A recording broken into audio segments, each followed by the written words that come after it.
ब्रह्म तत्व को ज्ञान प्राप्ति करने का अधिकार उसको मिलता है। एक बार एक व्यक्ति महात्मा जी के पास जाता है और महात्मा जी के पास में जाकर के महात्मा जी को कहता है कि हे महात्मा जी, मुझे आत्मा साक्षात्कार भगवान का दर्शन करवा दीजिए। महात्मा जी को वो व्यक्ति जाकर के प्रश्न करता है कि मुझे साक्षात्कार भगवान का दर्शन मेरे अंदर करा दीजिए। तो महात्मा जी ने उसको एक मंत्र दिया, जपने का जो मंत्र दिया, जा तो ये मंत्र 1 साल तक एकांत में जाकर के तो जप करना। तो गया, 1 साल तक उसने मंत्र जप करा। महात्मा जी को पता चला उसको 1 साल हो चुका है, अब मेरे पास आएगा। महात्मा जी ने कहा ये मंत्र 1 साल तक तो जपना, 1 साल होने के बाद तो फिर क्या करना, नहा धो करके मेरे पास आना। महात्मा जी ने कहा ठीक है। गया, एकांत जगह में गया, रोज मंत्र का जप करता था। 1 साल हो चुका, उसने नहाया धोया। महात्मा जी ने पहले ही कहा, एक भंगी को कहा कि देख, एक व्यक्ति आएगा मेरे से मिलने के लिए, उसको क्या करना, जैसे वो नहा धो करके साफ सुथरा होकर के मेरे पास आएगा, उसको क्या करना, झाड़ू से धूल उड़ा देना। जैसे ही वो आएगा क्या करना, कचरा धूल उड़ा देना। ठीक है। 1 साल हो चुका, वो नहा धो करके आया और जो सफाई कर्मचारी जो भंगी होता है उसने क्या करा, जैसे वो आ रहा था महात्मा जी से मिलने के लिए, उसने बहुत सारी कचरे उसके सामने उड़ा दिया, धूल उड़ा दिया। अब वो तो गंदा हो गया, उसको बड़ा गुस्सा आया, वो काटने को दौड़ा, वो भंगी को, कर्मचारी को काटने को दौड़ा। तो फिर जाकर के उसने नहाया धोया, फिर महात्मा जी के पास गया। महात्मा जी से फिर कहा, महात्मा जी अब 1 साल हो चुका है, मुझे मेरे आत्मा साक्षात्कार भगवान का दर्शन करा दीजिए। तो महात्मा जी कहते हैं, देख तुम मुझे मिलने आ रहा था तो मेरे कर्मचारियों को तो सांप के तरह काटने भाग रहा था, अभी भी तेरे अंदर का जो क्रोध गया नहीं, जा 1 साल और तो मंत्र का जप कर। फिर भेज दिया महात्मा जी। उसको बड़ा गुस्सा आया, क्रोध आया अंदर ही अंदर। पता नहीं था, वो अज्ञानी तो था ही, उसने ज्ञान की प्राप्ति हुआ नहीं था, वो तो ज्ञान प्राप्ति करने के लिए महात्मा जी के पास आया था। तो फिर महात्मा जी ने कहा अभी तो उस लायक नहीं है, जा तू 1 साल और मंत्र को जप कर। फिर महात्मा जी ने वापस उसको मंत्र जप करने के लिए भेजा। फिर 1 साल तक उसने मंत्र जप करा, फिर आया। फिर महात्मा जी ने पहले ही कहा था, जैसे वो आएगा ना मेरे से मिलने के लिए, उसको फिर क्या करना, गंदगी झाड़ू उसके शरीर में छुआ देना। महात्मा जी ने पहले ही कहा था। तो जैसे उसने 1 साल तक मंत्र जप करा, 1 साल हो चुका, फिर आया महात्मा जी से मिलने। जो गंदगी कचरा बटोरने वाला जो झाड़ू था, वो झाड़ू उसके शरीर में फेंक दिया। फिर उसको गुस्सा आया, इतने अच्छे नहाया धोया, 1 साल मंत्र जाप करा, जो महात्मा जी ने मुझे भगवान का दर्शन करवाने के लिए मुझे बुलाया और मैं ना धोकर के आया और इसने मेरे शरीर में गंदगी झाड़ू फेंक दिया। फिर उसको बड़ा गुस्सा आता है, इतना गुस्सा आता है। फिर वापस जाता है, फिर नहा धो करके फिर महात्मा जी के पास आता है। तो महात्मा जी के पास आकर के फिर कहता है कि महात्मा जी अब तो मुझे ज्ञान की प्राप्ति करवा दो, भगवान का दर्शन करवा दो। तो महात्मा जी कहते हैं तू आ रहा था तो मेरे कर्मचारी जो सफाई करने वाला था उसको तू तो सांप के तरह फूंक रहा था, गाली दे रहा था। तो पहले तो तूने काटने को दौड़ा, अब तू बाद में तू फिर क्या करा, गाली दे रहा था। अभी भी तू उस लायक का नहीं है, क्योंकि तेरे अंदर का जो क्रोध गया ही नहीं, तेरे अंदर का जो छल कपट अभी गया ही नहीं। पहला तो तू मेरे कर्मचारी को तू काटने के लिए दौड़ा, फिर तेरे को मैंने भेजा दूसरे बार, फिर तू क्या करा, तू सांप के तरह फूंक मार रहा था, इतनी गालियां बक रहा था। जा फिर वापस जा, फिर 1 साल तू मंत्र जप करके आ। फिर वो गया, वो मने मन में समझता है वो क्या रहा है मेरे जीवन में। फिर उसके अंदर धीरे धीरे धीरे धीरे मतलब अपने आप समझने लगा, नहीं जो भी हो रहा है गुरु महाराज जी मुझे मेरे लिए अच्छे के लिए कर रहे होंगे। उसके अंदर मतलब नम्रता आने लग गया, श्रद्धा भावना बढ़ने लगा। इसका मतलब है कि गुरु महाराज जी मुझे मतलब पक्का बनाने चाह रहे हैं। तो फिर जाता है, फिर गया, फिर 1 साल तक मंत्र जप करा। फिर गुरु महाराज जी ने कहा नहा धो करके मेरे पास आना। तो उस कर्मचारी को पहले ही बोल दिया, फिर आएगा ना जितना भी ये कचरे का कूड़ा है उसके ऊपर उड़ाल देना। फिर 1 साल उसने बड़े मुश्किल से काटा मंत्र जाप करके। फिर 1 साल हुआ, नहा धो करके बड़े खुश होकर के खिलखिलाते हुए गुरु महाराज जी के पास आ रहा था।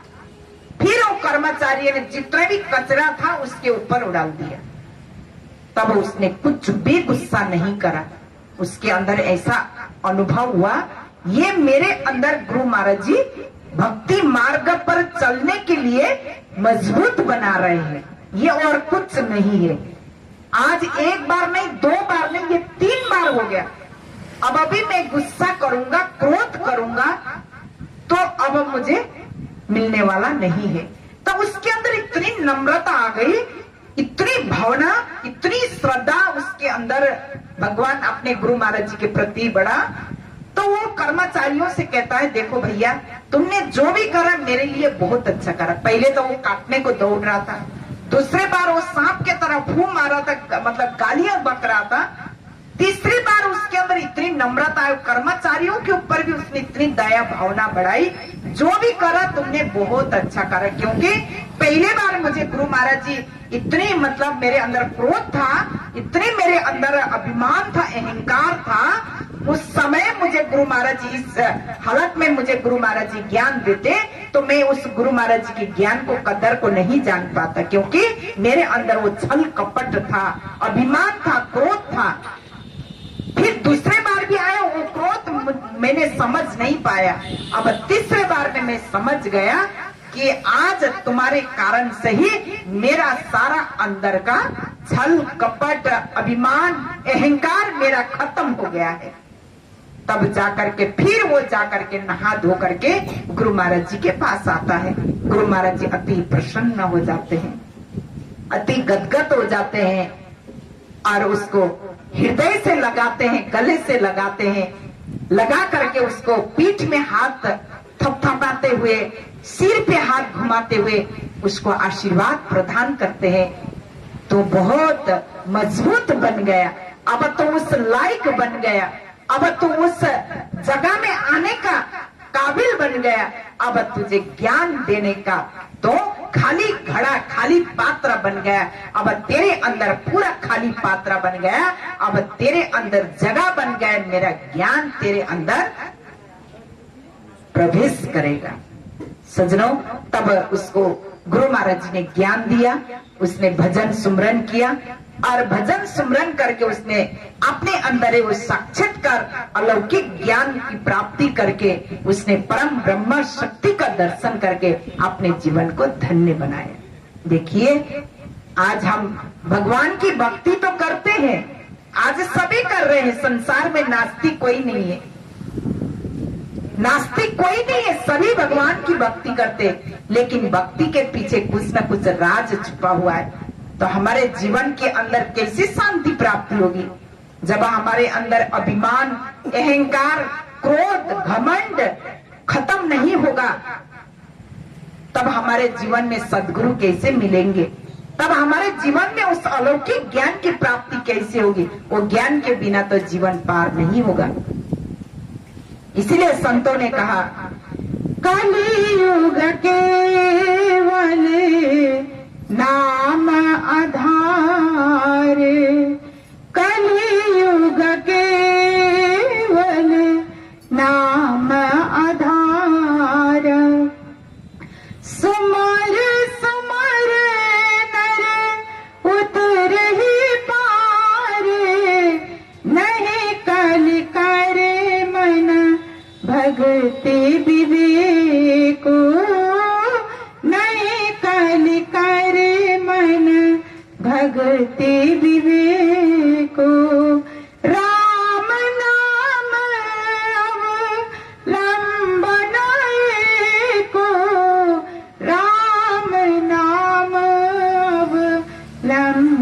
नए को।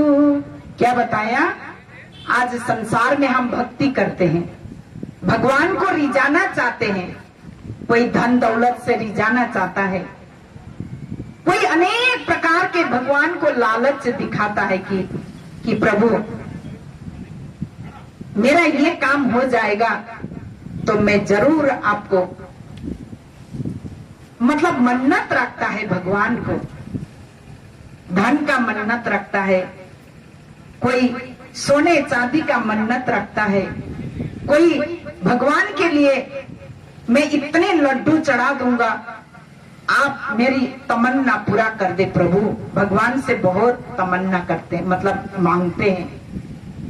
लेकिन गणेश जी जब एक छोटा सा बच्चा क्लास 10th में पढ़ता था तो गणेश जी को बहुत मानता था, गणेश जी को बहुत मानता था। तो जैसे 10th का बोर्ड एग्जाम आया तो भगवान गणेश जी से कहने लगा कि हे गणेश जी, मैं आपको इतना मानता हूं, मेरा 10th का बोर्ड है, मेरा पेपर अच्छा जाना चाहिए और मैं फर्स्ट आना चाहिए। तो गणेश जी से रोज यही प्रार्थना करता था, और मैं जैसे फर्स्ट आऊंगा ना जरूर आपको 100 मन लड्डू चढ़ाऊंगा। ऐसे ही बोलता था रोज, जब तक पेपर खत्म नहीं हुआ तब तक गणेश जी से ऐसे ही बोलता था। भगवान ने बालक तो भगवान का रूप ही होते हैं, है ना? तो भगवान ने भी उसकी पुकार सुन ली। गणेश जी ने 10th का जो बोर्ड था उसका पेपर था, बहुत अच्छा रिजल्ट आया, फर्स्ट आया। तो अब वो लड्डू चढ़ाना ही भूल गया, लड्डू चढ़ाना ही भूल गया भगवान को, क्योंकि वो खुशी के मारे से अब उसको तो स्वार्थ था ना उसमें भी, क्योंकि मैं फर्स्ट होऊंगा, पास होऊंगा, अच्छा नंबर आएगा तभी लड्डू चढ़ाऊंगा। अब फर्स्ट आया लेकिन भूल गया, वो तो स्वार्थ थी, स्वार्थ की दुनिया तो है ही, भूल गया लड्डू चढ़ाने। अब फिर 11th में ज्वाइन करना है, पैसा नहीं था, गरीब का बच्चा था। फिर गणेश जी के पास गया, कहता है गणेश जी मुझे इतना पैसा कहीं से भी आप कर दीजिए, मैं पहले तो भूल गया आपको लड्डू चढ़ाना, अब जरूर चढ़ाऊंगा।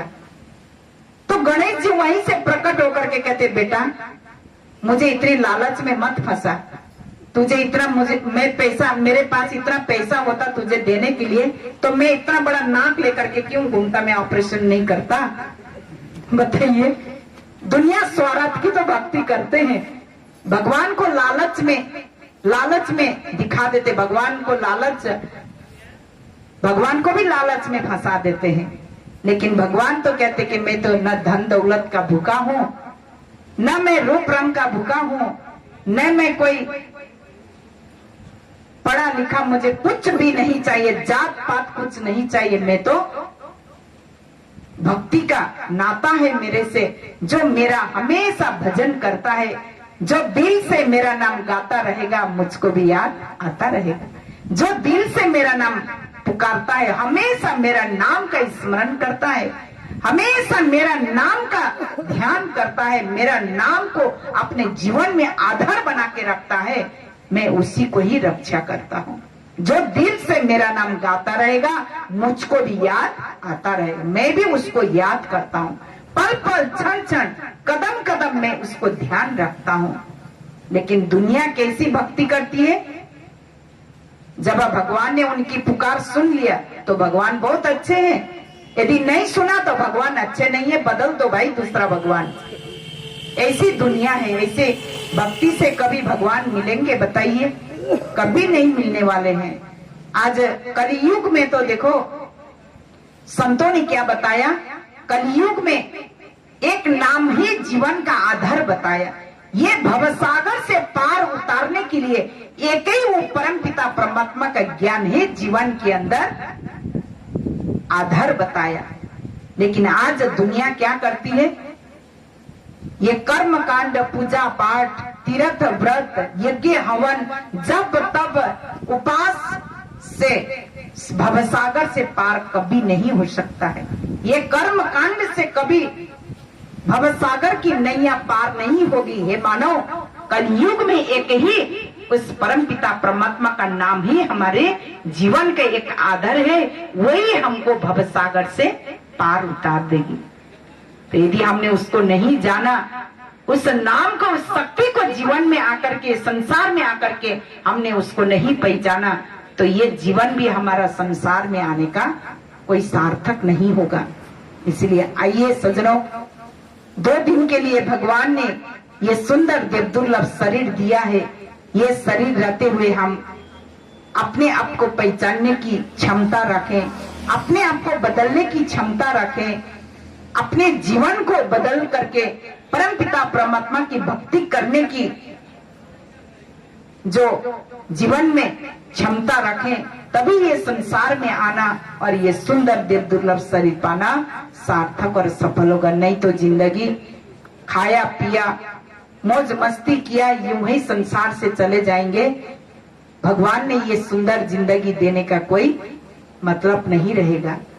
लेकिन देखो, सुबह से शाम तक इंसान भगता है, इतनी भगता है, इतनी भगता है, कहाँ चल रहा है उसको भी पता नहीं है।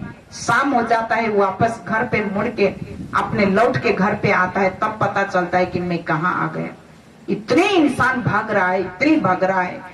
लेकिन मैंने पहले ही बता दिया, जितने भी भागो, जितने भी कमा लो, जितने भी संसार में करोड़पति बनने की कोशिश करो, बाद में तो खाली हाथ ही जाना है सज्जनों, कुछ भी मिलना नहीं है। तो इसलिए आइए, जो एक ही परम पिता परमात्मा का नाम और शक्ति ही हमारे जीवन का एक आधार है, वही हमारे साथ देने वाला है, वही हमारा अंतिम समय में काम आएगा। बाकी तो संसार में कुछ भी नहीं है। आइए एक भजन रखूंगी, सभी मिलकर के भजन में साथ। जो कुछ कमाओगे तो यही रह जाएगा, जो कुछ कमाओगे तो यही रह जाएगा। खुद को पहचान नहीं तो खाली हाथ जाएगा, खुद को पहचान नहीं तो खाली हाथ जाएगा। जो कुछ कमाएगा तो यही रह जाएगा। भगवान ने इतना सुंदर हाथ दिया है, ऐसा तो नहीं कि गर्मी है तो अखड़ के, ठंडी है तो अखड़ के बैठे हो। अभी तो ब्लड सर्कुलेशन हो रहा है शरीर में गर्मी के मारे से, कम ताली तो बजा दो भगवान के नाम से।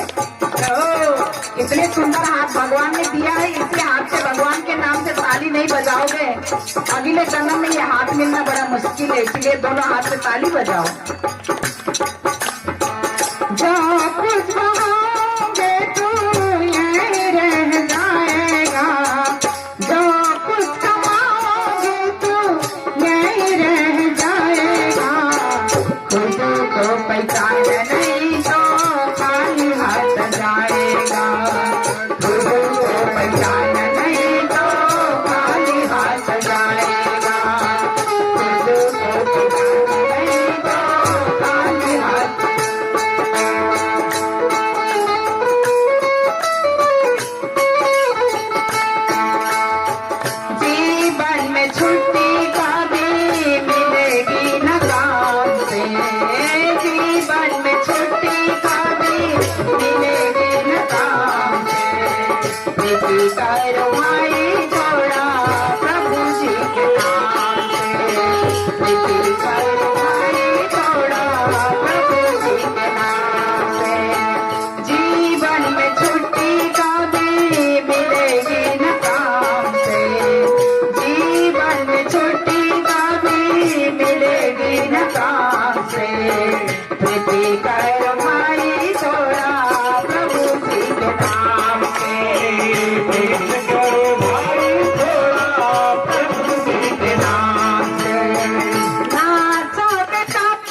पहचान नहीं तो खाली हाथ जाएगा, खुद को पहचान नहीं तो खाली हाथ जाएगा, खुद को पहचान नहीं तो खाली हाथ जाएगा। बोलिए श्री सद्गुरुदेव महाराज की। कितनी सुंदर ढंग में कवि ने हमको समझाने की कोशिश करी, फिर भी आज के दुनिया मूर्ख समझने की ओर नहीं जाता है, समझने की कोशिश नहीं करता है। सुनता भी जरूर है, सुनता भी जरूर है, लेकिन समझता नहीं है। सुनना और समझना तो आसमान और धरती का फर्क है। सुन तो एक जानवर भी लेता है, लेकिन उसके अंदर समझ करके अपने जीवन को बदलने की क्षमता वो नहीं रखता, वो नहीं बदल सकता है। लेकिन मनुष्य को तो अधिकार दिया है जीवन बदलने की। मानव है तो मानव का काम कर, नहीं तो बनकर दानव मत बदनाम कर। यदि मानव है, मानव का कर्म कर, नहीं तो बनकर दानव मत बदनाम कर। संसार में आए हो, भगवान ने मानव शरीर दिया है उस पर प्रभु की भक्ति करने के लिए, खुद को पहचान करने के लिए आज भगवान ने मनुष्य शरीर दिया है। यदि मनुष्य शरीर पाकर के भी हमने खुद को नहीं पहचाना तो ये जिंदगी बेकार चला जाएगा। संतों ने क्या समझाया कि हे मानो, जीवन में एक छुट्टी कभी मिलेगी ना काम से, प्रीति करो भाई थोड़ा प्रभु जी के नाम से। कब तक नाचोगे ये मन, जब तक तेरा नचाएगा, खुद को पहचाना नहीं तो खाली हाथ चला जाएगा। सजनों, ये मन तो ऐसा नचाता है, संसार में ये मन ऐसा नचाता है जैसे काठपुतली को नचाता है व्यक्ति। काठपुतली जैसे नाचती है प्रोग्राम जो स्टेज में, वो नचाने वाला तो पीछे छुप के बैठता है, लेकिन वो काठपुतली ऐसा लगता है कि वो खुद नाच रही है। ऐसे ही आज दुनिया में भी नाच रहे हैं, लेकिन नचाने वाले को पहचान नहीं रहे कौन नचा रहा है। वो सोचता है कि मैं खुद ही नाच रहा हूं। वो नचाने वाला कौन है उसको जानो। पहले आप भजन में सुन रहे थे भैया, कितने सुंदर ब्रह्मानंद जी के भजन गा रहे थे। ये दुनिया को बनकर न जाने तू कहां छुपा हुआ है, कहां छुप के बैठा है। अब छुप के तो सबके कण कण में है, लेकिन पहचान नहीं पा रहे तो क्या करे। जब ब्रह्मा जी ने ये सृष्टि बनाया तब उन्होंने ये ब्रह्म तत्व का ज्ञान अब कहां रखा जाए, क्योंकि समुद्र के तलाटी में छुपा दिया जाए वहां भी तो जीव पहुंच जाता है। हिमालय के चोटी में छुपा दिया जाए वहां भी जीव पहुंच जाता है। चंद्रमा में छुपाए वहां भी पहुंच जाता है। कहां नहीं गया है जीव, बताइए। तो उन्होंने सोचा कि नहीं, इसको बाहर रखने से तो सब इसको ढूंढ के प्राप्ति कर लेंगे। आज ऐसा कोई जगह नहीं है कि जीव नहीं गया हो। तो ब्रह्मा जी ने क्या करा, हर कण कण में छुपा दिया। सबके अंदर, हमारे अंदर भी, आपके अंदर है, जीव चराचर के अंदर है। जो ढूंढेगा उसी को ही मिलेगा। तो ब्रह्मा जी ने सबके कण कण में, सबके अंदर छुपा दिया। तो कहने लगे जो ढूंढेगा उसी को ही मिलेगा। सच में देखो, सबके अंदर है, लेकिन जो ढूंढता है उसी को ही तो मिलता है। यदि ढूंढेंगे नहीं तो मिलेगा कैसे, वो तो अंधकार में ही रहेगा। एक बुढ़िया माई का सुई गिर गया उजाला में, अंदर ढूंढ रही है बाहर अंधेरा में। एक व्यक्ति आया, देखा ये बुढ़िया माई क्या ढूंढ रही है, ये अंधेरा में माई क्या ढूंढ रही है। अरे मेरे सुई गिर गया। कहाँ गिरा? अंदर उजाला में गिरा था, तो ढूंढ अंधेरा में रही है। जाकर के उसने देखा तो सुई तो उजाला में गिरा है, बुढ़िया माई ढूंढ रही है अंधेरा में। यही तो आज दुनिया की हालत हो रही है। भगवान का घर तो अंधकार नहीं है। God is light, in him there is no darkness. भगवान तो प्रकाशमय है, वो तो जगमगा रहे हैं 24 घंटे। भगवान का घर कभी अंधेरा नहीं रहता है, लेकिन मूर्ख अभागा जीव देर जरूर करता है। क्या करे, समझाने वाले ने कोई कसूर नहीं छोड़ा, लेकिन समझ करके उस शक्ति को जानना नहीं चाहता। अंधेरा में तो भटकेगा, अंधेरा में तो भटकता रहेगा, धक्का खाता रहेगा, फिर ऐसे ही संसार से चला जाएगा। लेकिन भगवान की वो शक्ति कोई नाश भी नहीं कर सकता है, कोई खत्म भी नहीं कर सकता। ऐसी सनातन तत्व हमारे अंदर है। That energy can be created, not it can be destroyed. जो शक्ति हमारे अंदर है उसको कोई नाश नहीं कर सकता है। ना अग्नि जलाती है, ना कोई अस्त्र शस्त्र काटता है, ना कोई चोरी कर सकता है, ना कोई इसको हवा उड़ा के ले जा सकता है, ना पानी गलाता है। ऐसी अजर अमर तत्व आज हमारे अंदर विराजमान है। उसी को संतों ने सनातन कहा। फिर भी वो अंधकार में भटक रहा है। अजर अमर जो तत्व हमारे अंदर विराजमान है, ऐसी शक्ति को ना जान करके वो अंधकार में भटक रहा है। कोई काशी में जा रहा है, काबा में जा रहा है, कोई मथुरा जा रहा है, कोई वृंदावन जा रहा है, कहां कहां जाकर के वो ढूंढ रहा है, कहीं नहीं मिल रहे। बाद में जाकर के पछताता है, गिड़गिड़ाता है। आछे दिना पाछे गया, किया ना हरि सहित। अब पछताओगे तो क्या होगा जब चिड़िया चुग गई खेत। चिड़िया ने सारा खेते चुग गई, अब पछताने से क्या फायदा। इसीलिए सज्जनों, पहले ही सोचो समझो, मनुष्य जीवन भगवान ने खाने पीने के लिए ही नहीं दिया है, संसार के मौज मस्ती के लिए ही नहीं दिया है। न जाने हमारे जैसे हम संसार में पैदा हुए उसी दिन से हमारे सिर में काल मंडरा रही है। न जाने वो काल हमारे कब गला दबा देगी, कोई पता नहीं है। ये मत सोचना मैं जवान हूं तो मुझे भगवान की भक्ति करने की अभी जरूरत नहीं है। काल किसी को जवान नहीं देखता, बचपनी नहीं देखता, बुढ़ापा नहीं देखता। जितने दिन के लिए संसार में हम आए हैं, ये संसार का सौदा खत्म होने के बाद में, चाहे जवानी हो, चाहे बचपन हो, चाहे बुढ़ापा हो, सभी को एक दिन ये संसार को छोड़ करके जाना होगा। लेकिन इंसान के अंदर इतना बड़ा ईगो है, अभिमान है।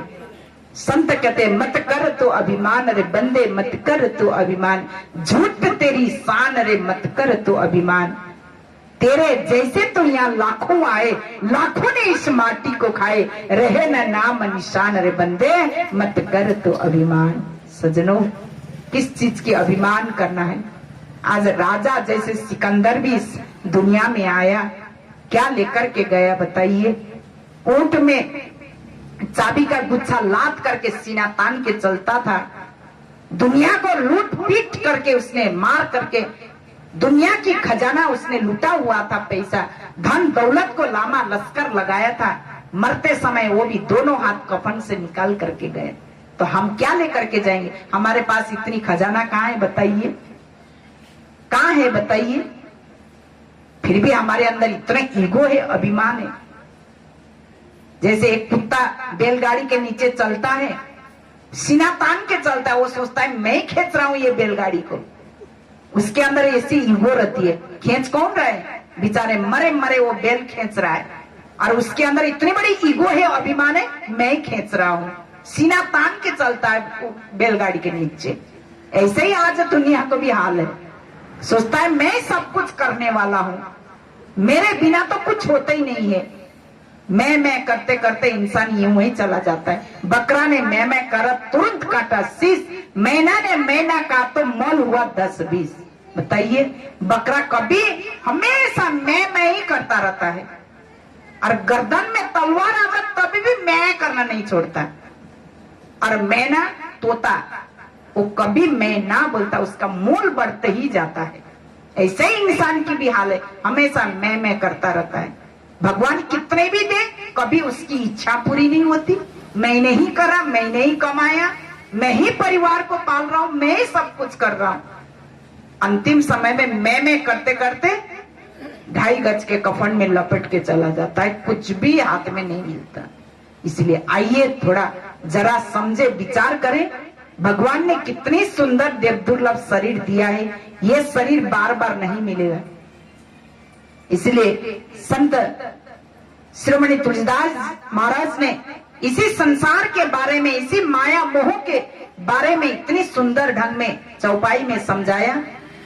ये तन कार्य फल विषय न भाई, ये तन कार्य फल विषय न भाई, स्वर्ग सालुप अंत दुखदाई, नर तन पाए विषया मना दे, पलटे सुधाते शट विषले। क्या बताएं? ये तन कर फल विषय न भाई, स्वर्ग हो स्वालुपा अंत दुखदाई। संसार का सुख तो बड़ी, स्वर्ग के सुख तो बड़ी दूर की बात है। मानव संसार में आकर के, मनुष्य शरीर पाकर के माया मोह के गुलाम बनोगे, विषय भोग में ही उलझते रहोगे। ऐसे जीवों के लिए तो स्वर्ग के सुख तो बड़ी दूर की बात है, संसार का सुख मिलना भी बड़े मुश्किल है।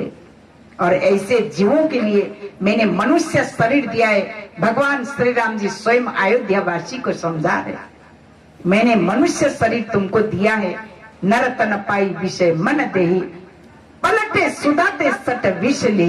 मनुष्य शरीर तो तुमको मिला है, मैंने कृपा करके तुमको दिया है। यदि तुमने ये मनुष्य शरीर को पाकर के विषय भोग में ही लगाते रहो, संसार के माया में ही तुम मस्त रहोगे, तो तुम्हारे लिए तो क्या होगा, अमृत भी दे दूंगी तो विष को पी लोगे, अमृत को तुम छोड़ दोगे, क्योंकि अमृत को पहचानने की कसौटी तुम्हारे अंदर है ही नहीं। तो इसीलिए सज्जनों, आइए, ये 2 दिन के लिए जिंदगी भगवान ने दिया है, न जाने कब ये 2 दिन खत्म हो जाए पता नहीं चलेगा। इसीलिए ये जीवन रहते हुए, ये आत्मा रूपी शक्ति रहते हुए हम अपने आप को ईश्वर को पहचानने की क्षमता रखें, जीवन को बदलने की कोशिश करें, तभी हमारा संसार में आना और ये सुंदर महान देव दुर्लभ शरीर पाना सार्थक और सफल होगा।